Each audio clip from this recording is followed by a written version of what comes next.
ഈ ഭൂമി ലോകത്ത് ജനിച്ചു വീഴുന്ന ഓരോ മനുഷ്യരുടെയും ജീവൻ ദൈവത്തിൻ്റെതാണെന്ന് നാം വിശ്വസിക്കുന്നു. ആ ജീവനെടുക്കാൻ ദൈവത്തിനല്ലാതെ മനുഷ്യർക്ക് അവകാശമില്ല.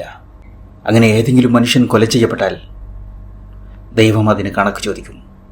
നേത്രാവതി നദിക്കതിരിയിൽ നിന്നും നൂറുകണക്കിന് മനുഷ്യരുടെ ആത്മാക്കൾ ധർമ്മസ്ഥയിലേക്ക് നടന്നു വരുന്നുണ്ട്. അവരുടെ ആവശ്യം അവരെ ബലാത്സംഗം ചെയ്ത് കൊന്ന പ്രതികളെ ശിക്ഷിക്കുക എന്നുള്ളത് മാത്രമാണ്. വിദ്യാർത്ഥിനികളടക്കം നൂറുകണക്കിന് സ്ത്രീകളെ ബലാത്സംഗം ചെയ്തതിനു ശേഷം തനിക്ക് കുഴിച്ചിടേണ്ടി വന്നുവെന്നാണ് ധർമ്മസ്ഥയിലെ ശുചീകരണ തൊഴിലാളിയായ ഒരു മനുഷ്യൻ വെളിപ്പെടുത്തിയിരിക്കുന്നത്.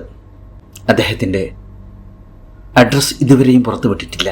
കാരണം അദ്ദേഹം വധിക്കപ്പെട്ടേക്കാം എന്നുള്ള ഭയത്താലെ.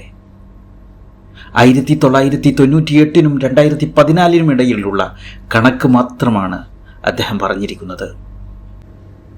കൊല ചെയ്യപ്പെട്ട മനുഷ്യരെ കുഴിച്ചുമൂടാം, പക്ഷേ സത്യം കുഴിച്ചുമൂടാൻ കഴിയില്ല. ധർമ്മസ്ഥയുമായി ബന്ധപ്പെട്ട 200ഓളം മിസ്സിംഗ് കേസുകൾ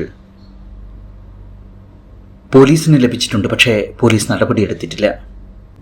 അതെ, ആത്മീയ ദൈവങ്ങളും രാഷ്ട്രീയ പിശാചുക്കളും കൈകോർക്കുമ്പോൾ നമ്മുടെ നാട്ടിൽ ഇതൊക്കെയും സംഭവിക്കും.